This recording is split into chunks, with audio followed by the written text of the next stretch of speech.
Assalomu alaykum, hurmatli guruhimiz, kanalimiz a'zolari.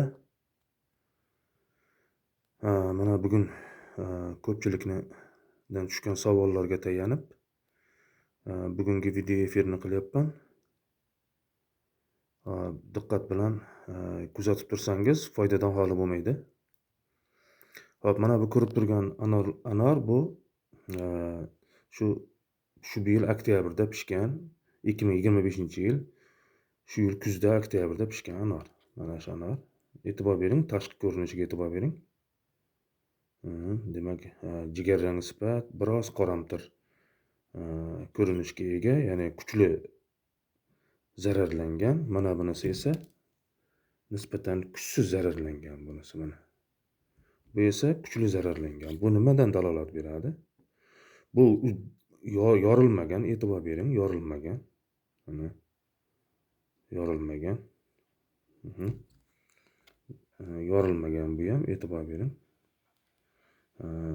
Och jigarrang sifat, to'q jigarrang qoramtir, qo'ng'ir rangli tusga kiryapti. Dastlab bu o'sha oktyabrda uzib olganimizda juda chiroyli holatda bo'lgan bu. Nimaga bunday holatga keldi? Bunga sabab qora chirish kasalligi. Ichidan chirish kasalligi bo'lgan, qorayib ichidan chirigan, faqat postiga sezilmagan. Biz buni butun deb olganmiz. Mana keyinchalik vaqt o'tgan sari bu demak ana shunday demak ko'rinishga keldi.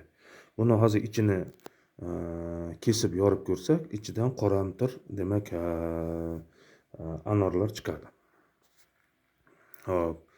Bu katta ehtimollik bilan qora chirish kasalligi yoki bo'lmasam alternariya kasalligi deb ataladi. Xo'sh, anorlar shunday holatga tushmaslik uchun nima qilish kerak? Hop, birinchi e'tibor beramiz. Birinchi biz bunga qarshi gullashdan keyin, gul davrida birinchi gul ko'ringanda mana e'tibor beramiz. Bor preparatidan birinchi gul ko'ringanda 10 litrga 2 gram miqdorida sepamiz.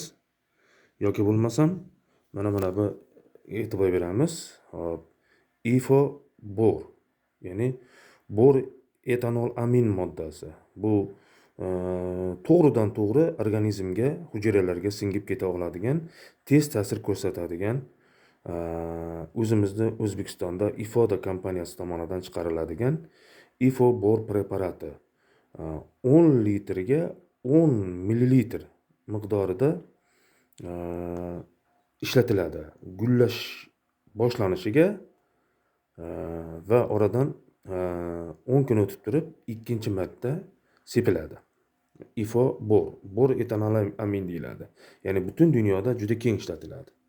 Yoki bo'lmasa mana o'zimizda shu demak barat kislotasi mana 10 litrga 2 gram miqdorida guli boshlanishiga va oradan 10 kun o'tkazib turib ikkinchi marta. Mana e'tibor bering. Keyingisi ana shu alternariya kasalligiga, ya'ni qora chirish kasalligiga qarshi birinchi ishlatiladigan preparatimiz bor. Bu preparat mana e'tibor beramiz. Bu Skor preparati mana. Skor preparati 10 litrga 3 gram miqdorida. 10 litrga 3 gram Skor. Bu preparat gulni to'kib bo'lishigayoq sepiladi. Odatda bilamiz, anorda gullash davri uzoq davom etadi. Buni dehqon o'zi yaxshi biladi. Gullar bo'ldi-ya deb turib, albatta endi bitta ikkita gullari qoladi, lekin gullar bo'ldi-ya deb turib, Skor preparatini 10 litrga 3 gram miqdorida sepiladi gulidan so'ng. Bu modda kanazol modda hisoblanib, sistemali preparat hisoblanadi. O'simlikni barg orqali so'rilib ketadi. Tarkibidagi difenikanazol moddasi hujayra ichigacha kirib boradi va ichkaridagi zamburug'larni alternariyani keltirib chiqaruvchi yoki boshqa zamburug'li kasalliklarni mana to'xtatishda, ayniqsa 15 kungacha to'xtatib beradi. Skor preparati juda kuchli preparat. Bu preparat uzumda keng ishlatiladi mana. Uzum bo'yicha ham tavsiya qilamiz buni. Anorga ham tavsiya qilamiz. Skor 10 litrga 3 gram miqdorida. Difenikanazol. Keyin don tuyadi. Doni taxminan no'xatday bo'lganda yoki no'xatdan biroz yirikroq, bodomday bo'lgan vaqtda ikkinchi bir preparatdan foydalanamiz. Ikkinchi bir preparat bu shu biz ishlatadigan preparatlar ichida eng zo'ri azoksirostirobin deyiladi. Bu modda mana shu modda mana Quadris preparati mana.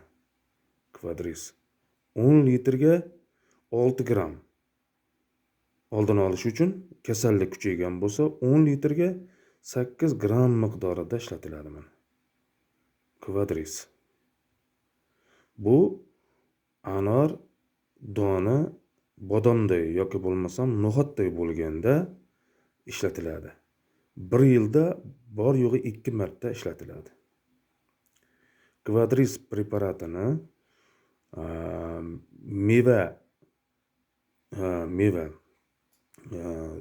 doni, ya'ni qizarishni boshlaganda anorni doni dastlab rangga kirishni boshladi-ya deb turib, taxminan bu avgust oylariga to'g'ri keladi.